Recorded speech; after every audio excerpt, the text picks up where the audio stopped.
अस्सलामुअलैकुम, मैं हूं मैमा कामरान और कलाम है कैसर हयात साहब का। उस्ताद। हमारी दर्सगाहों में ये जो उस्ताद होते हैं, हकीकत में यही तो कौम की बुनियाद होते हैं। सुने रुदाद, हम जब भी किसी की कामयाबी की, हर एक रुदाद में ये मरकजी किरदार होते हैं। ये रखते हैं शहर इल्म की हर राह को रोशन।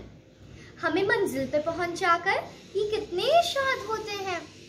बरसते हैं ये सावन की तरह प्यासी जमीनों पर, इन्हीं के फैज से सब उजड़े चमन आबाद होते हैं। पस्ती को बुलंदी बख्शते हैं अपने कांधों की, इन्हीं की खोज से सब नामवर इजाद होते हैं। जो करते हैं अदब उस्ताद का, पाते हैं वो रिफ़अत। जो इनके बेअदब होते हैं वो ही बर्बाद होते हैं। हमारी दर्सगाहों में ये जो उस्ताद होते हैं, हकीकत में यही तो कौम की बुनियाद होते हैं। शुक्रिया।